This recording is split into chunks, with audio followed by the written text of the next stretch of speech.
복돌아, 오늘 밤 하녀 하나 보쌈에 장가가거라. 예? 저한테요?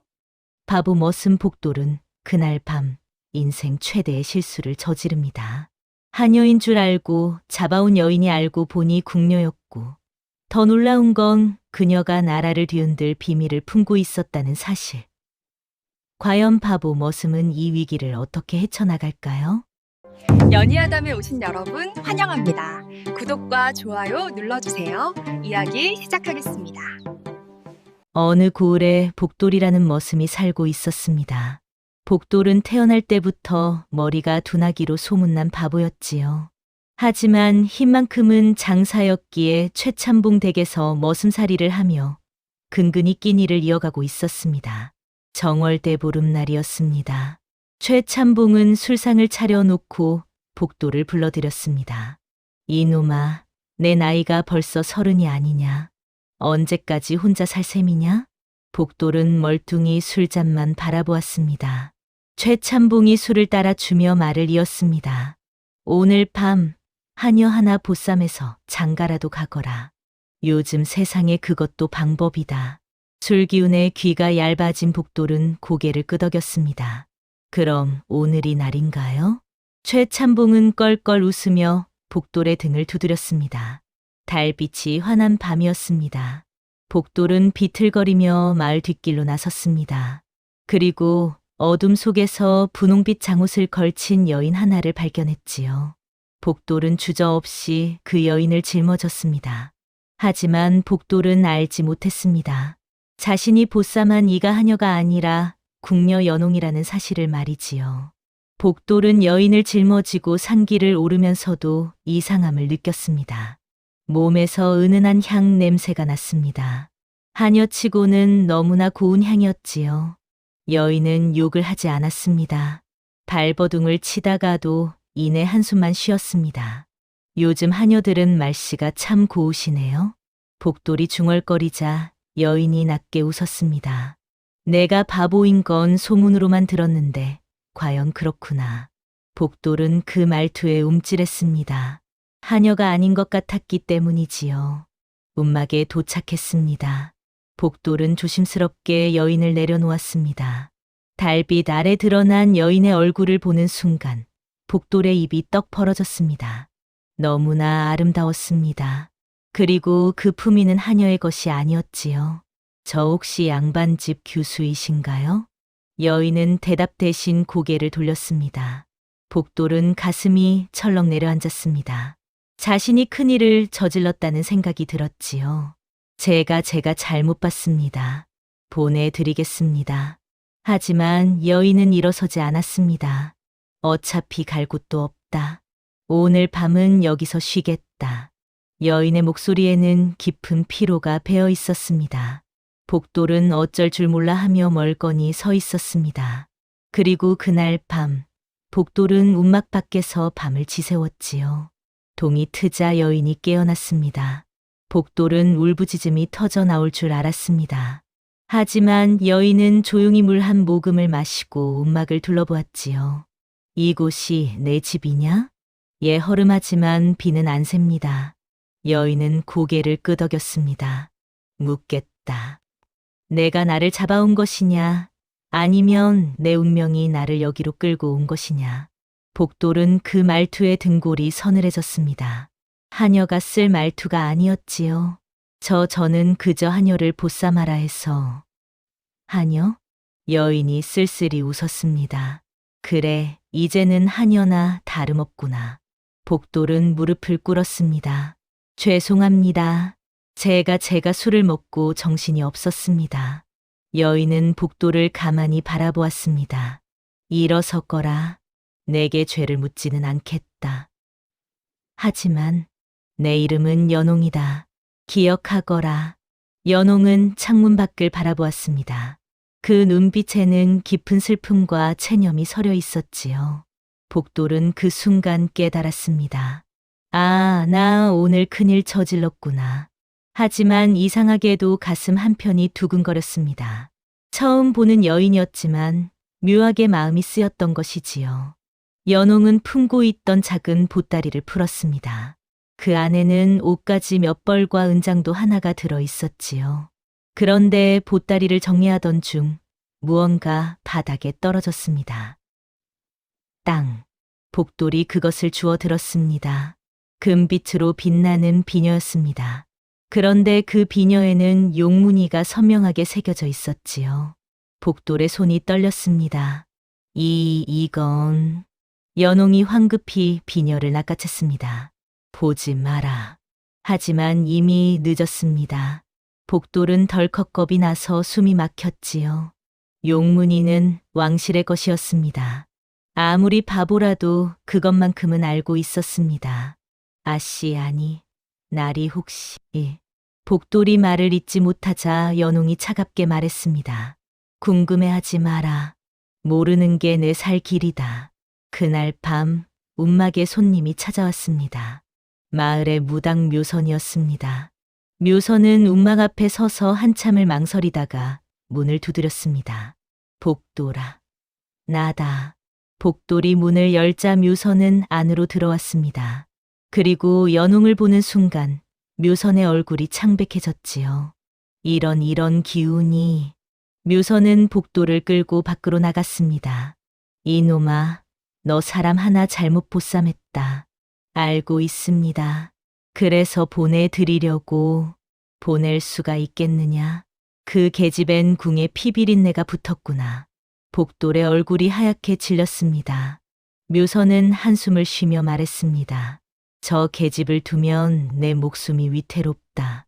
당장 내쫓아라. 하지만 복돌은 고개를 저었습니다. 그래도요, 울 곳은 있어야 하지 않겠습니까? 묘선은 복돌의 눈을 보았습니다. 그 눈에는 순수함만이 가득했지요. 이 바보야. 묘선은 더 이상 말하지 못하고 돌아섰습니다. 등 뒤로 한숨 소리만 길게 이어졌습니다. 며칠이 흘렀습니다. 연홍은 움막을 떠나지 않았고 복돌 역시 내쫓지 못했습니다. 어느 날 아침 복돌이 일을 마치고 돌아오자 움막 안에서 고소한 냄새가 풍겨 나왔습니다. 연홍이 밥을 지어 놓은 것이었지요. 앉아라. 복돌은 조심스럽게 자리에 앉았습니다. 상에는 된장국 하나, 나물 둘 뿐이었습니다.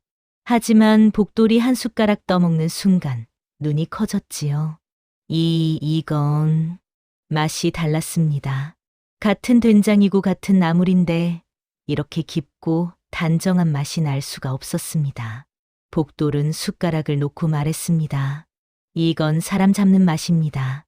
연홍이 처음으로 제대로 웃었습니다. 궁에선 이 정도면 욕먹지. 복돌은 그제야 확신했습니다. 연홍은 궁에서 온 사람이 맞았던 것이지요. 제가 여쭤봐도 되겠습니까? 말해 보거라. 왜 도망치셨습니까? 연홍의 웃음이 사라졌습니다. 살고 싶어서. 그럼 이제 어디로 가실 겁니까? 모르겠다. 갈 곳이 없구나. 복돌은 한참을 망설이다가 입을 열었습니다. 여기 계시면 안 되겠습니까? 연홍이 복돌을 바라보았습니다. 내가 무슨 생각으로 그런 말을 하는지 알고 있느냐? 모릅니다. 하지만 복돌은 고개를 숙였습니다. 저는 그저 같이 밥 먹는 게 좋습니다. 연홍은 한동안 말이 없었습니다. 그리고 작게 고개를 끄덕였지요. 그래, 조금만 더 있겠다. 복돌의 얼굴에 환한 미소가 번졌습니다. 그날 복돌은 처음으로 자신의 선택을 했습니다. 두려움보다 마음이 앞선 선택이었지요. 며칠 후 복돌이 최참봉 댁에 일을 하러 갔습니다. 최참봉이 물었습니다. 야, 복돌아, 그날 밤 보쌈은 잘했느냐? 복돌은 얼굴이 빨개져서 우물쭈물했습니다. 그게 참...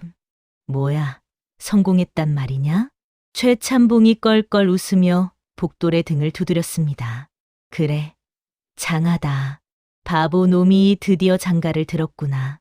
바로 그때 마당으로 연홍이 들어왔습니다. 복돌의 점심을 가져온 것이었지요. 최참봉의 웃음이 멈췄습니다. 연홍을 본 순간 최참봉의 얼굴이 굳어졌습니다. 그의 눈이 가늘어지며 연홍을 위아래로 훑었지요. 저 여인이 내 계집이냐?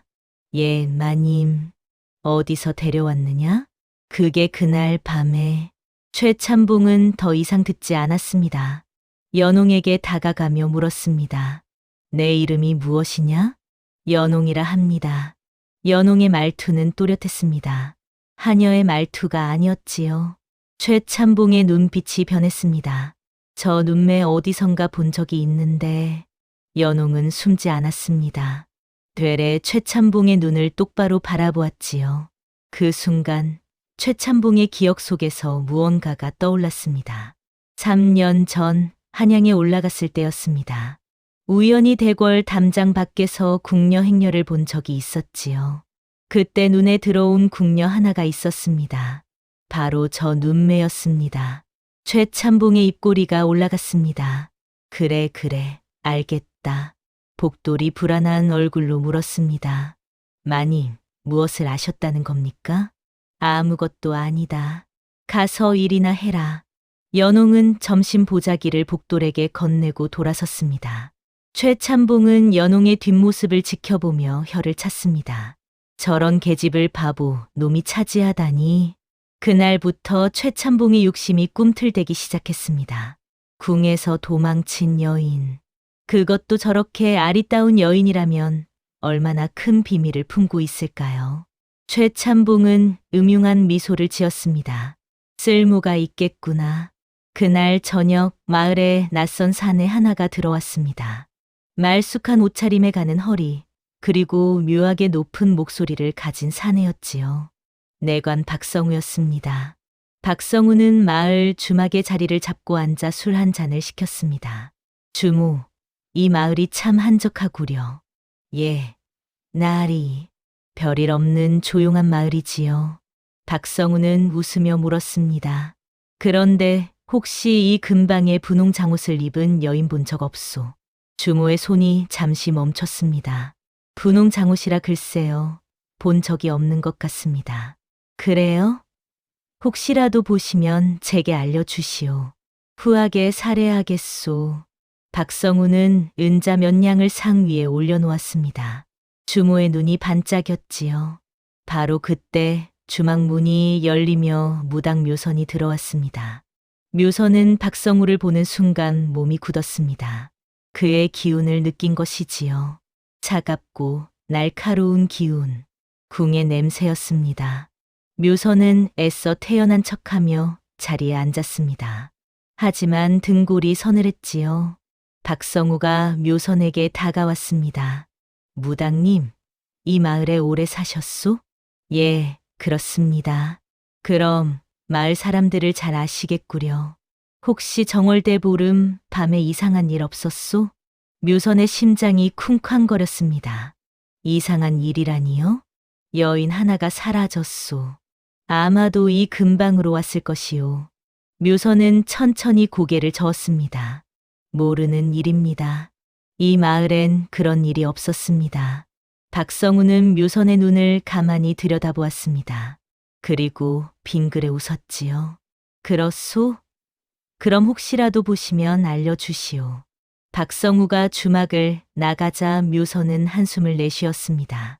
주모가 걱정스럽게 물었습니다. 무당님, 저 양반이 누구길래 그러십니까? 모르는 게 약이야. 절대 함부로 입을 놀리지 마. 묘선은 급히 주막을 나와 복돌의 움막으로 향했습니다. 달빛도 없는 어두운 밤이었습니다. 묘선은 헐레벌떡 움막 문을 두드렸지요. 복돌아, 큰일이다. 복돌이 문을 열었습니다. 무당님, 무슨 일이십니까? 궁에서 사람이 왔다. 연홍을 찾으러 온 게 분명해. 연홍이 자리에서 일어났습니다. 얼굴이 창백해졌지요. 드디어 찾아왔구나. 복돌이 연홍 앞을 막아섰습니다. 제가 지키겠습니다. 묘선이 한숨을 쉬었습니다. 바보야. 내가 어떻게 궁의 사람을 막겠느냐. 하지만 복돌의 눈빛은 흔들리지 않았습니다. 그래도 해야지요. 연홍은 이제 제 사람입니다. 묘선이 돌아간 후 움막 안에는 무거운 침묵이 흘렀습니다. 연홍이 입을 열었습니다. 복돌아, 나는 떠나야 한다. 어디로요? 모른다. 하지만 여기 있으면 너까지 위험해진다. 복돌은 고개를 저었습니다. 저는 상관없습니다. 상관없다니 내 목숨이 달린 일이다. 그래도요. 복돌은 연홍의 손을 잡았습니다. 저는 그저 같이 밥 먹는 게 좋습니다. 그것만으로 충분합니다. 연홍의 눈가가 붉어졌습니다. 평생 궁에서 살며 수많은 사람을 봐왔지만 이렇게 순수한 사람은 처음이었습니다. 아무 계산도 욕심도 없이 그저 함께 있고 싶다는 말. 연홍은 천천히 고개를 끄덕였습니다. 그래, 조금만 더 있겠다. 복돌의 얼굴이 환해졌습니다. 정말입니까? 대신 조건이 있다. 무엇이든 하겠습니다. 연홍이 복돌을 똑바로 바라보았습니다. 나를 내 마누라로 삼아라. 제대로 된 혼례를 올리자. 복돌의 눈이 커졌습니다. 저 같은 사람이 어찌 감히. 내가 날 선택했고 나도 너를 선택한다. 그것으로 충분하다. 그날 밤 두 사람은 조촐한 혼례를 올렸습니다. 정화수 한 그릇을 정갈하게 떠서 움막 한가운데 놓았습니다. 하늘과 땅에 절을 올렸지요. 복돌이 먼저 절을 했습니다. 그리고 연홍도 고개를 숙였습니다. 웃음도 눈물도 없었습니다. 화려한 혼수도 하객도 잔치도 없었습니다. 하지만 이상하게도 마음이 놓였습니다. 복돌은 처음으로 누군가가 곁에 있다는 안도감을 느꼈고 연홍은 처음으로 진심 어린 선택을 받았다는 위안을 얻었지요. 이제 우린 부부입니다. 복돌이 수줍게 말했습니다. 연홍이 미소 지었습니다. 그래, 부부다. 그날 밤 달은 유난히 밝았습니다. 움막 창문으로 스며든 달빛이 두 사람을 비추었지요. 세상은 여전히 위태로웠고 미래는 불투명했지만 적어도 이 순간만큼은 두 사람 모두 처음으로 평안을 느꼈습니다. 복돌은 연홍의 손을 꼭 잡았습니다. 제가 지키겠습니다. 연홍은 대답 대신 손을 꼭 쥐어주었습니다. 그 손길에는 믿음과 의지가 담겨 있었지요. 며칠이 흘렀습니다. 복돌과 연홍은 조용히 부부의 삶을 이어갔습니다. 복돌은 여전히 최참봉 댁에서 일을 했고 연홍은 움막을 정돈하며 끼니를 준비했지요. 평범하고 소박한 하루하루였습니다. 하지만 그 평범함이 두 사람에게는 가장 큰 행복이었습니다. 어느 날 오후 움막 앞으로 낯선 노인 하나가 지나갔습니다. 등에 지팡이를 짊어지고 비틀비틀 걷는 모습이 영락없는 풍수쟁이였지요. 노인은 움막을 보더니 발걸음을 멈췄습니다. 그리고 한참을 움막을 바라보았습니다. 복돌이 마침 밖으로 나왔습니다. 어르신, 무슨 일이십니까? 노인이 천천히 고개를 돌렸습니다. 이 집이 내 집이냐? 예, 그렇습니다. 노인은 움막을 다시 한번 둘러보았습니다. 그리고 중얼거렸지요. 이상하구나. 참으로 이상해. 무엇이 이상하다는 말씀이십니까? 이 집은 허술하구나. 바람도 새고 비도 셀 듯한 움막이지. 예, 그렇습니다. 노인이 복돌을 똑바로 바라보았습니다. 하지만 이 집엔 귀한 기운이 머물고 있다. 용의 기운이 서려 있구나. 복돌의 얼굴이 굳었습니다.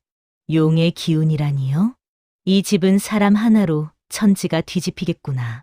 복도 크지만 화도 크다. 노인은 더 이상 말하지 않고 지팡이를 짚으며 걸어갔습니다. 복돌은 그 뒷모습을 멍하니 바라보았습니다. 움막 안에서 연홍이 나왔습니다. 무슨 일이냐? 아무것도 아닙니다. 하지만 복돌의 얼굴은 창백했지요. 그날 밤 복돌은 잠을 이루지 못했습니다. 풍수쟁이의 말이 계속 귓가에 맴돌았습니다. 용의 기운, 천지가 뒤집힌다. 복돌은 연홍의 잠든 얼굴을 바라보았습니다. 연홍은 평온한 얼굴로 잠들어 있었지요. 복돌은 작게 중얼거렸습니다. 제발 아무 일도 없기를. 하지만 복돌도 알고 있었습니다. 연홍이 품고 있는 비밀이 그리 간단하지 않다는 것을 말이지요. 그리고 며칠 후 최참봉 댁에서 이상한 소문이 돌기 시작했습니다. 복돌이 데려온 계집이 예사롭지 않다더라. 궁에서 온 것 같다던데? 쉿! 함부로 말하지 마. 목이 달아날 일이야. 최참봉은 그 소문들을 들으며 입꼬리를 올렸습니다. 과연 내 눈이 틀리지 않았구나. 최참봉은 은밀히 사람을 보냈습니다. 주막에 머물고 있는 내관 박성우에게 전가를 보낸 것이지요. 찾으시는 여인이 있습니다. 박성우의 눈빛이 날카로워졌습니다. 어디 있소? 바보 머슴 복돌이란 놈의 움막에 숨어 있습니다. 박성우는 천천히 고개를 끄덕였습니다. 잘했소. 후하게 살해하겠소. 최참봉은 은자 몇 냥을 받으며 비열한 미소를 지었습니다. 욕심은 결국 입을 열게 만들었고 그 입은 파멸의 문을 열어젖혔습니다. 그날 밤은 유난히 달이 밝았습니다. 복돌은 일을 마치고 움막으로 돌아왔습니다. 연홍이 저녁상을 차려놓고 기다리고 있었지요. 두 사람은 조용히 밥을 먹었습니다. 하지만 연홍의 손이 계속 떨리고 있었습니다. 복돌이 걱정스럽게 물었습니다. 마님, 어디 불편하십니까? 연홍은 고개를 저었습니다. 복돌아. 예, 내게 물어볼 게 없느냐? 복돌은 숟가락을 내려놓았습니다. 무엇을 여쭤봐야 할까요? 나는 누구인지, 왜 도망쳤는지, 무엇을 숨기고 있는지. 복돌은 잠시 망설이다가 입을 열었습니다. 알고 싶지 않습니다. 왜? 알면 무서울 것 같습니다. 연홍의 눈가가 붉어졌습니다. 그래, 무서운 일이다. 하지만 너는 알아야 한다. 연홍은 천천히 자리에서 일어나 보따리를 가져왔습니다. 그리고 그 안에서 접힌 종이 하나를 꺼냈지요. 이것이 무엇인지 아느냐? 복돌은 고개를 저었습니다. 나는 대비마마의 서찰을 들고 달아난 궁녀다. 복돌의 얼굴이 하얗게 질렸습니다. 대비마마라니. 이 서찰에는 살면 안 될 이름들이 적혀 있다. 영모를 꾸민 자들의 명단이지. 연홍의 목소리가 떨렸습니다. 나는 그 서찰을 전하려다가 겁이 났다. 잘못 전하면 무고한 사람들까지 죽을 수 있었기 때문이다. 그래서 도망쳤다. 비겁하게도 말이다. 연홍은 눈물을 흘렸습니다. 평생 궁에서 살며 한 번도 눈물을 보이지 않았던 연홍이었습니다. 하지만 이 순간만큼은 참을 수가 없었지요. 나 때문에 너도 죽을 수 있다. 궁에서는 나를 찾고 있을 게 분명하다. 복돌은 일어나 연홍 앞에 무릎을 꿇었습니다. 마님, 왜 무릎을 꿇느냐? 일어서거라. 저는 아무것도 모르는 바보입니다. 복돌이 연홍의 손을 잡았습니다. 영모가 무엇인지, 서찰이 얼마나 무서운 것인지 잘 모릅니다. 그러니 더 위험하지 않으냐? 하지만요. 복돌의 눈에도 눈물이 맺혔습니다. 마님이 우시는 건 알겠습니다. 그리고 그게 저는 제일 슬픕니다. 연홍이 복돌을 바라보았습니다. 너는 참 이상한 사람이구나. 예, 저는 바보니까요. 복돌은 연홍의 눈물을 닦아 주었습니다. 제가 지키겠습니다. 어떻게든 지키겠습니다. 어떻게? 모릅니다. 하지만 방법을 찾겠습니다. 연홍은 처음으로 복돌의 품에 안겼습니다. 두 사람은 한참을 그렇게 있었지요. 달빛이 움막 안을 환하게 비추었습니다. 바람은 조용히 나무짚을 흔들었고 세상은 잠시 멈춘 듯 했습니다. 하지만 그들은 알지 못했습니다. 이미 그물이 쳐지고 있다는 것을. 내일이면 모든 것이 무너질 것이라는 사실을 말이지요. 다음 날 아침, 복돌은 평소처럼 최참봉 댁으로 일을 하러 갔습니다. 하지만 분위기가 이상했습니다. 최참봉이 마당에 서서 복돌을 기다리고 있었던 것이지요. 복돌아, 이리 오너라. 복돌이 다가가자 최참봉이 말했습니다. 오늘은 일을 쉬어라. 예? 왜 그러십니까? 내 계집이 아프다고 들었다.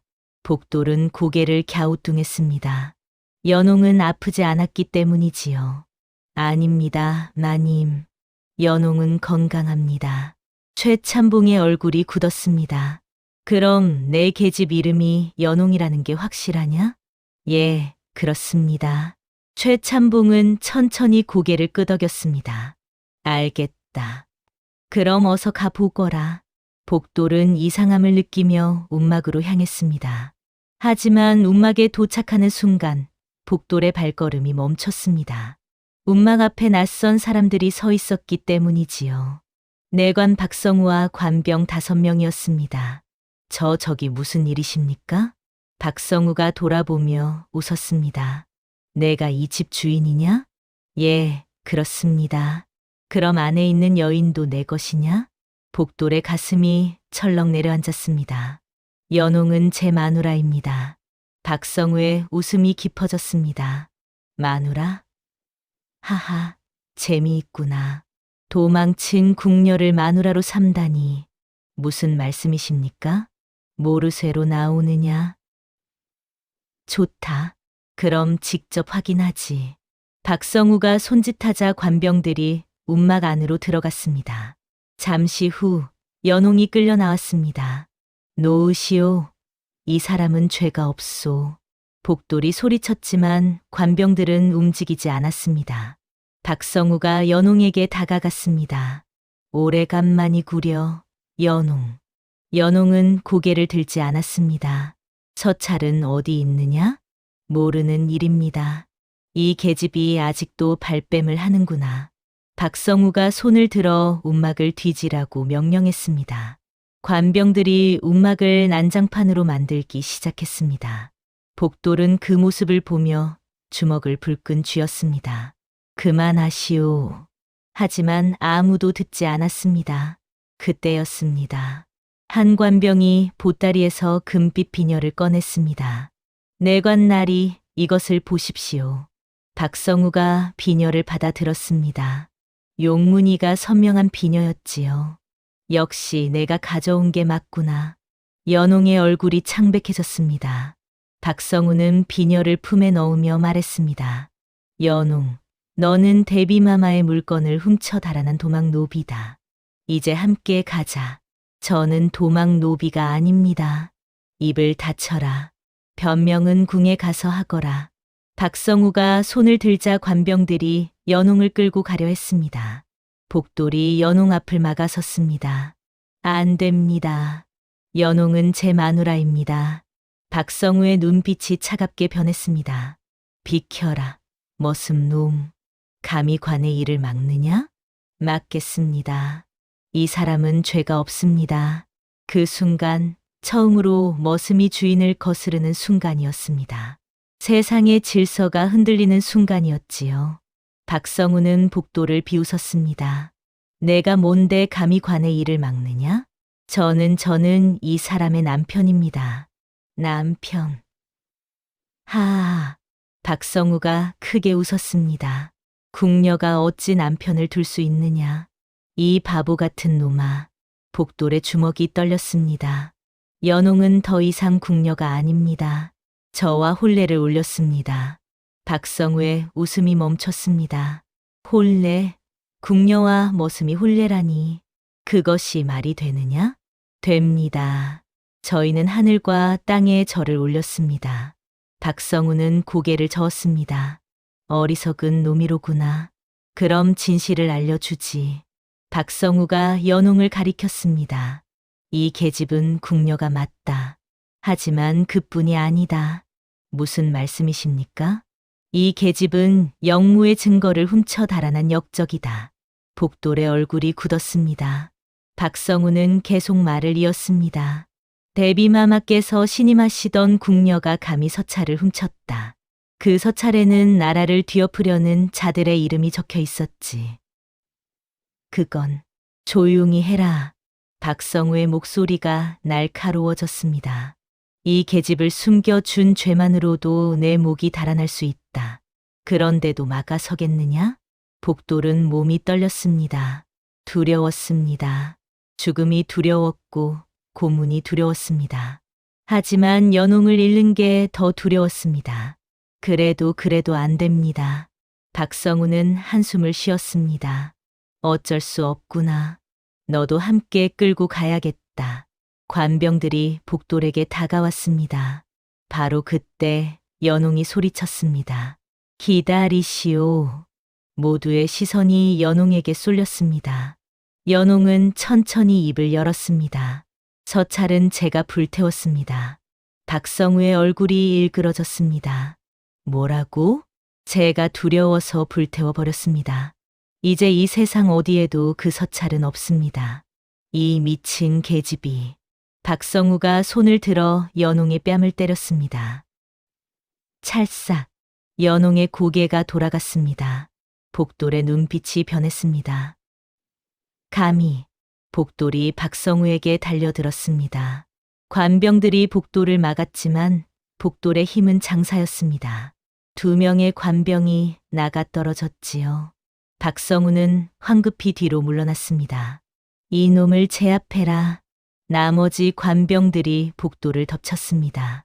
복돌은 버둥거렸지만 결국 관병 5명에게 붙잡히고 말았지요. 박성우는 숨을 고르며 말했습니다. 서찰을 불태웠다고? 좋다.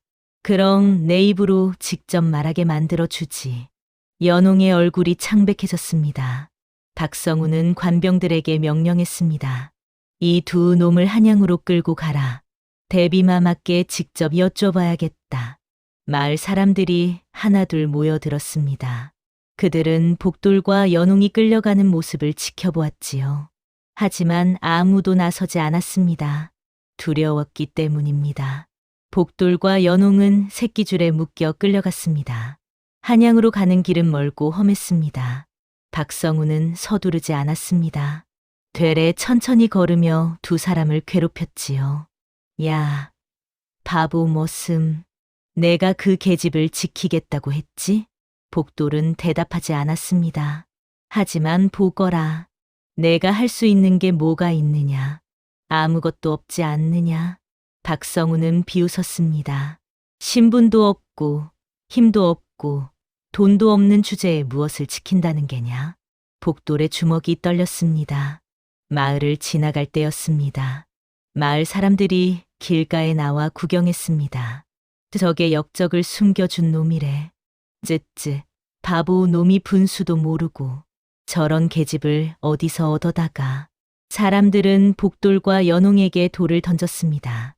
연홍은 고개를 숙였습니다. 복돌은 연홍을 보호하려 했지만 묶인 몸으로는 어찌할 도리가 없었지요. 박성우는 그 모습을 보며 즐거워했습니다. 보거라, 연홍. 이것이 내가 선택한 삶이다. 연홍은 입술을 깨물었습니다. 그날 밤 2 사람은 어느 주막에 갇혔습니다. 관병들은 밖에서 지키고 복돌과 연홍만 방 안에 남았습니다. 연홍이 먼저 입을 열었습니다. 복돌아. 예, 미안하다. 복돌은 고개를 저었습니다. 마님 잘못이 아닙니다. 내 잘못이다. 내가 이렇게 된 건 모두 나 때문이다. 연홍의 목소리가 떨렸습니다. 나는 내가 이렇게까지 고생할 줄 몰랐다. 괜찮습니다. 괜찮지 않다. 넌 죽을 수도 있어. 연홍이 소리쳤습니다. 복돌은 연홍을 바라보았습니다. 그래도 괜찮습니다. 왜? 마님과 함께니까요. 연홍의 눈에 눈물이 고였습니다. 너는 참 바보구나. 예, 저는 바보입니다. 복돌이 미소 지었습니다. 하지만 바보라서 다행입니다. 똑똑했다면 마님을 사랑하지 못했을 겁니다. 연홍은 더 이상 참지 못하고 울었습니다. 평생 참아왔던 눈물이 터져 나왔지요. 복돌은 묶인 손으로나마 연홍의 손을 잡았습니다. 울지 마십시오. 제가 어떻게든 해결하겠습니다. 어떻게? 모릅니다. 하지만 방법이 있을 겁니다. 연홍은 복돌의 손을 꼭 쥐었습니다. 그날 밤 2 사람은 서로의 온기만으로 버텼습니다. 사흘째 되는 날, 일행은 한양에 도착했습니다. 박성우는 복돌과 연홍을 을금부로 끌고 갔습니다. 을금부는 나라의 큰 죄인을 다스리는 곳이었지요. 복돌은 처음 보는 큰 건물에 압도되었습니다. 연홍은 익숙한 듯 담담했습니다. 들어가거라. 관병들이 두 사람을 밀어 넣었습니다. 어두운 방 안에는 한 사람이 앉아 있었습니다.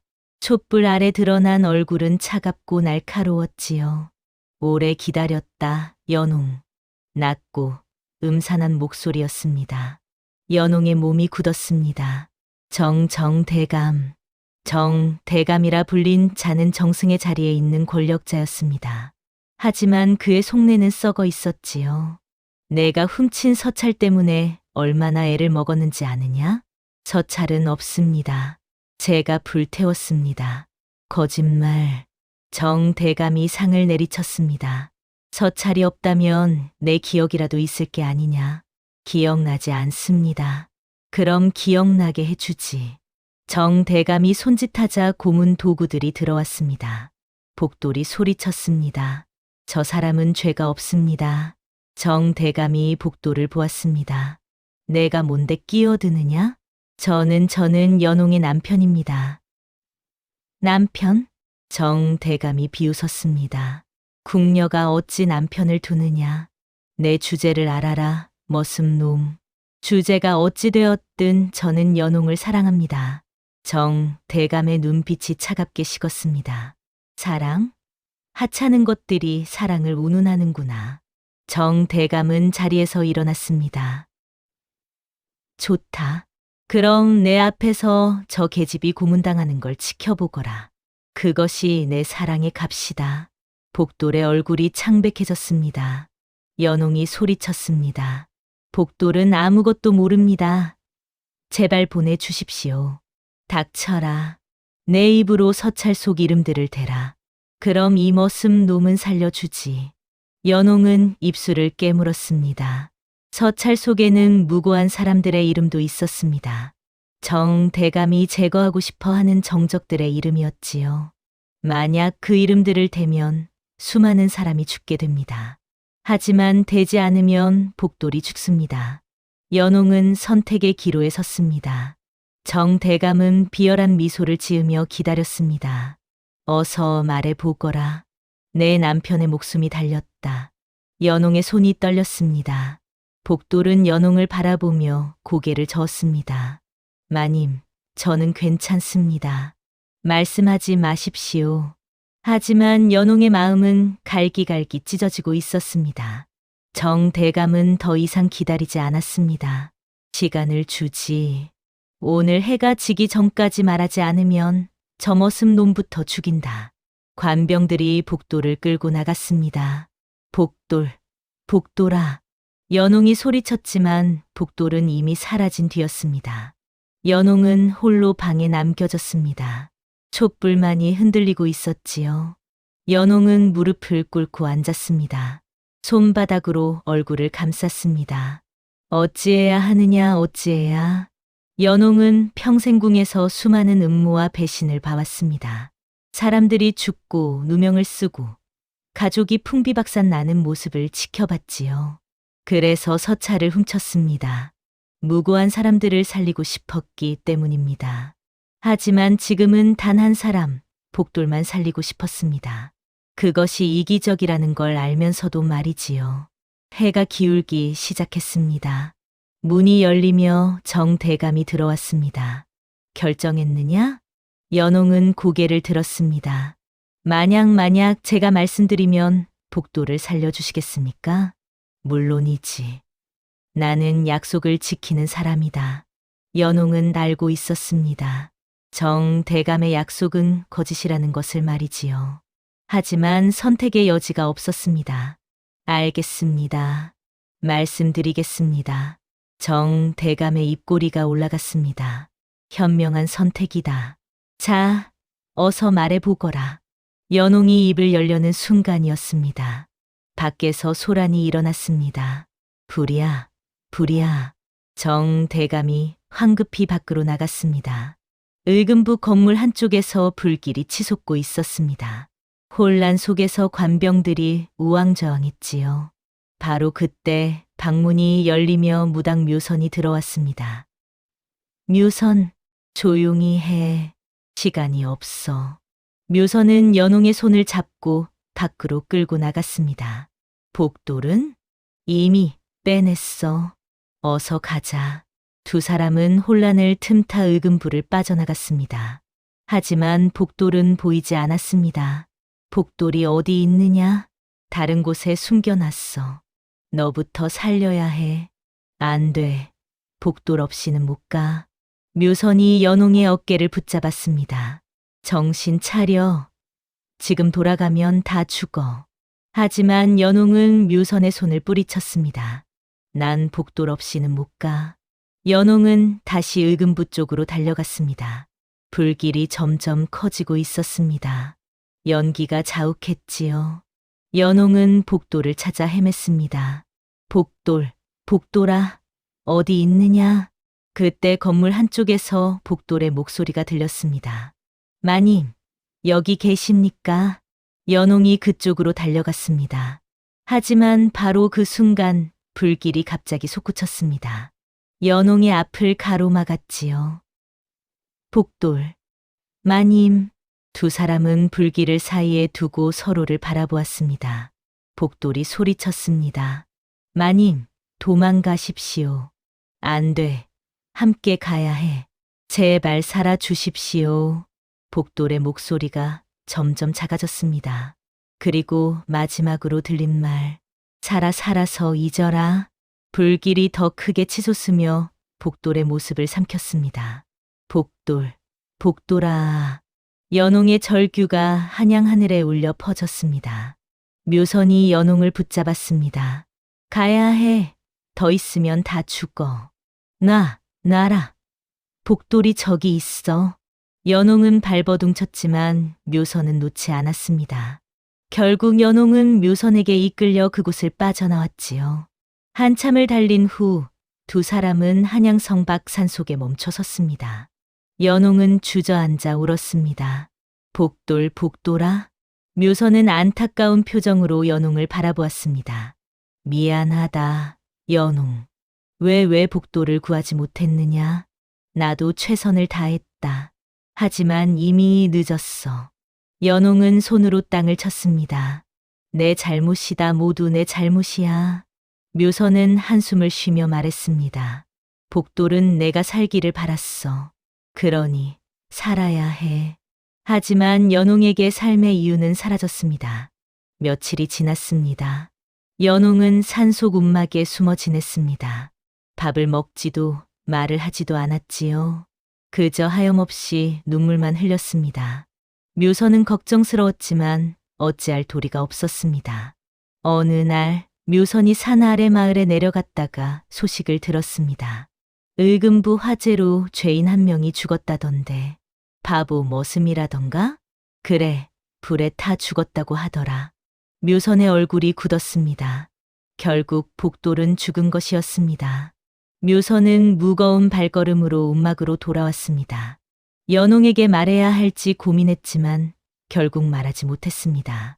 그날 밤 연홍이 처음으로 입을 열었습니다. 묘선. 왜? 복돌은 정말 죽었느냐? 묘선은 고개를 돌렸습니다. 모르겠다. 거짓말하지 마. 내 표정에 다 써 있어. 묘선은 한참을 침묵하다가 천천히 고개를 끄덕였습니다. 연홍은 눈물도 나오지 않았습니다. 그저 텅 빈 허공을 바라볼 뿐이었지요. 그래, 죽었구나. 연홍의 목소리는 모든 생기를 잃어버렸습니다. 묘선은 연홍의 손을 잡았습니다. 하지만 넌 살아야 해. 복돌이 바랐던 것처럼. 연홍은 대답하지 않았습니다. 그날 밤 연홍은 조용히 눈을 감았습니다. 그로부터 보름이 지났습니다. 연홍은 여전히 산속 움막에 숨어 지냈습니다. 죽지도 살지도 못한 채 그저 시간만 흘려보냈지요. 어느 날 아침 묘선이 다급히 움막으로 뛰어왔습니다. 연홍, 큰일 났어. 연홍은 무기력하게 고개를 들었습니다. 무슨 일이냐? 관병들이 이 산을 뒤지고 있어. 누군가 내가 여기 있다고 밀고 한 게 분명해. 연홍은 담담했습니다. 그럼 잡히면 되겠구나. 정신 차려. 지금 잡히면 넌 죽어. 상관없어. 어차피 복돌도 없는데. 묘선이 연홍의 어깨를 흔들었습니다. 복돌이 죽은 게 억울하지 않아? 복돌은 널 살리려고 죽었어. 그런데 내가 이렇게 죽으면 복돌의 죽음은 헛된 게 돼. 연홍의 눈에 초점이 돌아왔습니다. 그럼 나는 어떻게 해야 하느냐? 살아야 해. 그리고 복수해야 해. 바로 그때 밖에서 소리가 들렸습니다. 저기다. 움막이 보인다. 관병들이 다가오고 있었습니다. 묘선이 연홍을 일으켰습니다. 뒷문으로 나가. 어서. 연홍은 비틀거리며 일어났습니다. 두 사람은 움막 뒷문으로 빠져나가 산속으로 도망쳤습니다. 관병들이 뒤를 쫓았지요. 저기다. 잡아라. 연홍과 묘선은 숲속을 헤쳐나갔습니다. 하지만 오래 숨어 지낸 탓에 연홍의 체력은 바닥났습니다. 묘선, 나는 더 못 가겠어. 조금만 더 가면 돼. 하지만 관병들은 점점 가까워졌습니다. 절벽 앞에 다다랐습니다. 더 이상 갈 곳이 없었지요. 뒤를 돌아보니 관병들이 에워싸고 있었습니다. 그리고 그 앞에는 박성우가 서 있었습니다. 오래간만이구나, 연홍. 너 어떻게 해? 내가 여기 있다는 걸 알려준 사람이 있지. 박성우 뒤로 한 사람이 나타났습니다. 최참봉이었습니다. 네, 내가 왜? 최참봉이 비열하게 웃었습니다. 돈 때문이지. 내 목에 현상금이 걸렸거든. 연홍의 주먹이 떨렸습니다. 박성우가 다가왔습니다. 이제 끝이다, 연홍. 순순히 따라오는 게 좋을 게다. 차라리 여기서 죽겠다. 연홍이 절벽 쪽으로 걸어갔습니다. 멈춰라. 박성우가 소리쳤지만 연홍은 멈추지 않았습니다. 바로 그때였습니다. 기다리시오. 낯선 목소리가 들렸습니다. 모두가 그쪽을 돌아보았습니다. 관병 복장을 한 사내가 다가오고 있었습니다. 하지만 그 걸음걸이는 어딘가 익숙했지요. 사내가 가까이 오자 얼굴이 드러났습니다. 연홍의 눈이 커졌습니다. 복돌? 복돌이었습니다. 죽었다고 생각했던 복돌이 살아 있었습니다. 마님, 오래 기다리셨습니다. 박성우의 얼굴이 일그러졌습니다. 내 놈, 어떻게 살아있는 게냐? 복돌은 대답하지 않았습니다. 대신 품에서 무언가를 꺼냈습니다. 붉은 비단에 쌓인 물건이었지요. 복돌이 비단을 풀자 금빛 옥새가 드러났습니다. 박성우의 얼굴이 창백해졌습니다. 그게 어떻게? 이것은 임금께서 직접 주신 신표입니다. 복돌의 목소리는 더 이상 바보 머슴의 것이 아니었습니다. 또렷하고 당당했지요. 저는 복돌이 아닙니다. 본명은 이복원. 사라진 공신 가문의 후손입니다. 모두가 충격에 빠졌습니다. 박성우는 뒤로 물러섰습니다. 말도 안 돼, 내가 공신 가문이라니. 믿기 어렵겠지만 사실입니다. 제 팔에 있는 붉은 태표가 증거이지요. 복돌이 소매를 걷어 올리자 붉은 반점이 선명했습니다. 그것은 공신 가문의 표식이었습니다. 박성우는 무릎을 꿇을 수밖에 없었습니다. 최참봉은 얼굴이 하얗게 질렸지요. 복돌이 연홍에게 다가갔습니다. 마님, 괜찮으십니까? 연홍은 눈물을 흘리며 복돌을 껴안았습니다. 살아있었구나, 살아있었어. 예, 살아있습니다. 그리고 이제 모든 것을 바로잡겠습니다. 복돌의 눈빛은 더 이상 흔들리지 않았습니다. 바보 머슴은 사라지고 공신의 후예가 그 자리에 서 있었지요. 며칠 후 복돌은 연홍과 함께 대궐로 향했습니다. 임금께 직접 아련하는 자리였지요. 복돌은 바보 머슴의 옷을 벗고 공신 가문에 어울리는 의복을 입었습니다. 하지만 눈빛만은 여전히 순수했지요. 대전에 들어서자 임금이 앉아 계셨습니다. 이복원, 내가 과연 공신이 씨 가문의 후손이 맞느냐? 그렇습니다, 전하. 임금이 고개를 끄덕였습니다. 팔에 태표를 보여라. 복돌이 소매를 걷자 붉은 반점이 선명했습니다. 임금의 눈빛이 부드러워졌습니다. 과연 내 조부께서 나라를 위해 목숨 바치신 이 씨 가문이 맞구나. 복돌이 고개를 숙였습니다. 전하, 청하옵건대 제 옆에 있는 이가 무죄임을 밝혀주십시오. 임금이 연홍을 보았습니다. 내가 연홍이냐? 그렇습니다, 전하. 내가 훔쳤다는 서찰은 어디 있느냐? 연홍이 고개를 들었습니다. 불태웠습니다, 전하. 좌중이 술렁거렸습니다. 대신들이 소리쳤습니다. 감히 대비마마의 서찰을 불태우다니. 하지만 임금은 손을 들어 조용히 시켰습니다. 왜 불태웠느냐? 연홍이 떨리는 목소리로 대답했습니다. 그 서찰에는 무고한 이들의 이름도 있었습니다. 무고한 이들? 예, 전하. 정 대감께서 제거하고 싶어 하는 정적들의 이름이 섞여 있었습니다. 좌중이 다시 술렁거렸습니다. 정 대감이 일어섰습니다. 터무니없는 거짓말입니다. 저는 나라를 위해 조용히 하시오. 임금의 목소리가 차가웠습니다. 경의 말은 나중에 듣겠소. 먼저 연홍의 말을 들어보겠소. 연홍이 계속 말했습니다.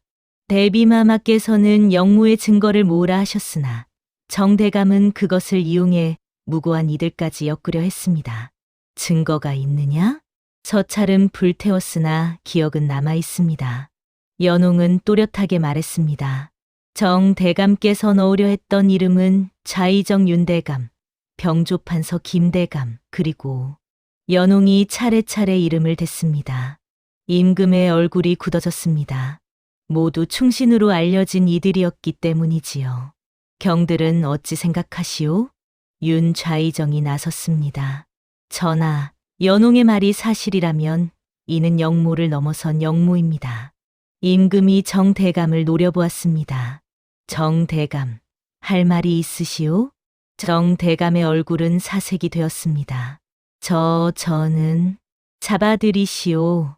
임금의 명의 무사들이 정대감을 끌어냈습니다. 복돌이 다시 입을 열었습니다. 전하, 한 가지 더 여쭙겠습니다. 말해 보거라. 제 가문은 역적으로 몰려 풍비박산 났습니다. 하지만 이제 진실이 밝혀졌으니 가문의 명예를 되돌려 주십시오. 임금은 잠시 생각하다가 고개를 끄덕였습니다. 이씨 가문의 누명을 벗기겠노라. 그리고 내게 벼슬을 내리겠다. 하지만 복돌은 고개를 저었습니다. 전하, 송구하오나 벼슬은 사양하겠습니다. 왜냐? 저는 그저 평범하게 살고 싶습니다. 임금이 의아했습니다. 가문의 명예도 권력도 원치 않느냐? 원치 않습니다. 제게는 이미 귀한 것이 있습니다. 복돌이 연홍을 바라보았습니다. 연홍도 복돌을 바라보며 미소 지었지요. 임금은 그 모습을 보며 빙그레 웃었습니다. 그래, 알겠다. 내 뜻을 따르겠노라. 며칠 후 정대감의 영모가 낱낱이 밝혀졌습니다. 그는 대비마마를 이용해 충신들을 제거하고 권력을 독차지하려 했던 것이지요. 정대감은 차명을 당했습니다. 그를 따르던 무리들도 모두 처벌받았습니다. 박성우 역시 역적을 도운 죄로 먼 섬으로 귀향을 갔지요. 그리고 최참봉. 복도를 배신하고 연홍을 팔아넘긴 최참봉은 재산을 몰수당하고 종이 되었습니다. 복돌은 고향 마을로 돌아왔습니다. 마을 사람들은 복돌을 보고 놀라움을 감추지 못했지요. 복돌이가 공신 가문의 후손이었다니 바보인 줄만 알았는데 사람들은 복돌에게 다가와 인사했습니다. 하지만 복돌은 예전과 다름없이 수줍게 웃을 뿐이었습니다. 어느 날 복돌은 최참봉을 찾아갔습니다. 최참봉은 이제 종의 옷을 입고 있었습니다. 복돌을 보자 최참봉은 고개를 숙였습니다. 나나이, 고개를 드십시오. 어찌 감히? 복돌은 최참봉 앞에 앉았습니다. 제가 왜 왔는지 아십니까? 죄를 묻기 위해 오신 게 아니십니까? 복돌은 고개를 저었습니다. 아닙니다. 감사하러 왔습니다. 최참봉의 눈이 커졌습니다. 감사하다니요? 참봉 어른께서 저를 부려주시지 않았다면 저는 굶어 죽었을 겁니다. 하지만 저는 나리를 배신했습니다. 복돌은 미소 지었습니다. 그것도 운명이었겠지요. 덕분에 제가 누구인지 알게 되었으니까요.